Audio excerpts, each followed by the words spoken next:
Injustice doesn't always wear a badge, you know what I mean? But in Oakwood County, Georgia, it sure like to borrow one. That's where we found ourselves, just another family road tripping home. Thinking breakfast was all we needed to worry about, not the kind of trouble that comes looking for you just because you look different than the folks who usually sit at that diner.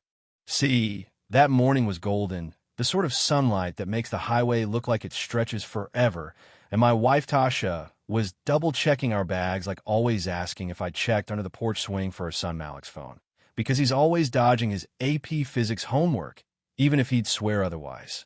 We just spent the weekend with Aunt Martha, eating too much and laughing even more, all of us recharged, ready for the drive.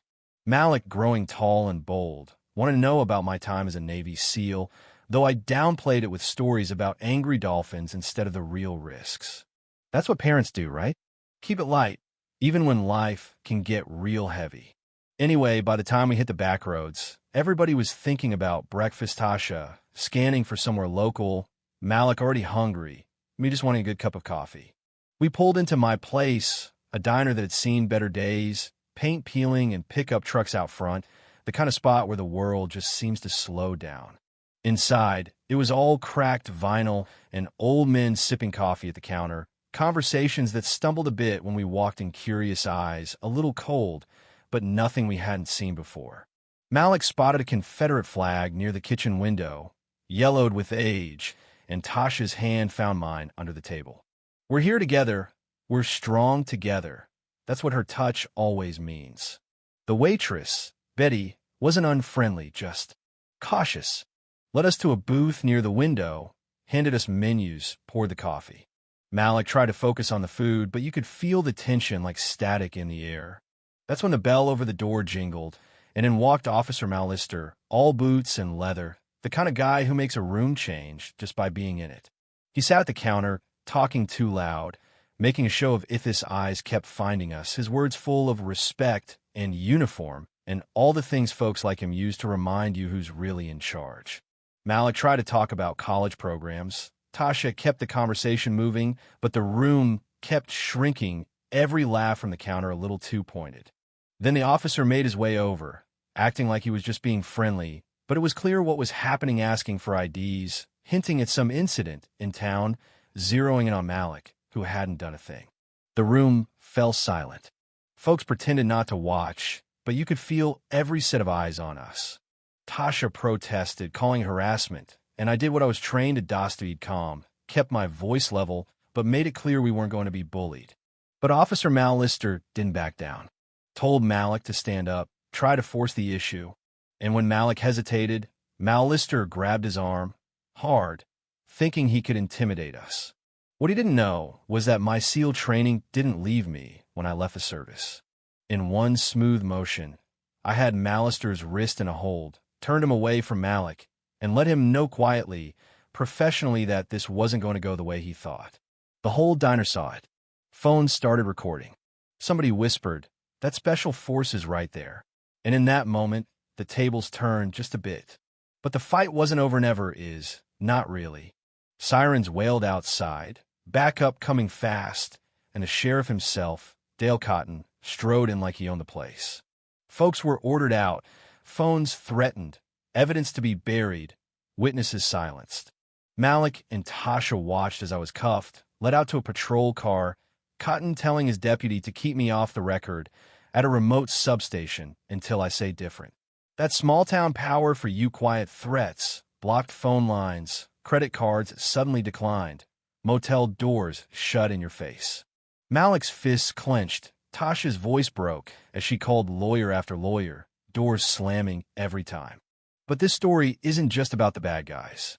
It's about people like Jada Freeman, owner of the Freedom Cup Cafe, who found us in a parking lot, handed us hot food, and said, "You're not alone. This isn't the first time, and it won't be the last. But maybe it could be the last time they get away with it." She'd been documenting Sheriff Cotton for years, collecting evidence, waiting for the right case to break it all open. Together, with Jada's help and the quiet power of community, we reached out to Marcus Turner, Tasha's cousin, a civil rights attorney from Atlanta, ready to fight back. Social media took off. Video from the diner spread like wildfire. National reporters called, Veterans groups rallied behind us. Hashtags trended. The sheriff and his crew tried to fight back, released doctored body cam footage, threatened Jada's cafe, tried every old trick in the book. But the tide was turning.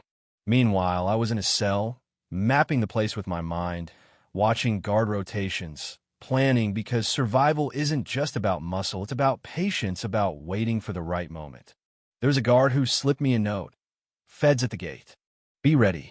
And when the sheriff tried to move me out the back, disappear me before the truth came out, I faked a collapse, set off an emergency, let my training take over. The friendly guard helped unlock the East Wing. Alarms blared, and when the FBI stormed in, I walked out flanked by agents still in cuffs, but with my head high, cameras rolling. Sheriff Cotton and Malister, both taken down in front of everyone. But justice doesn't come clean, not right away.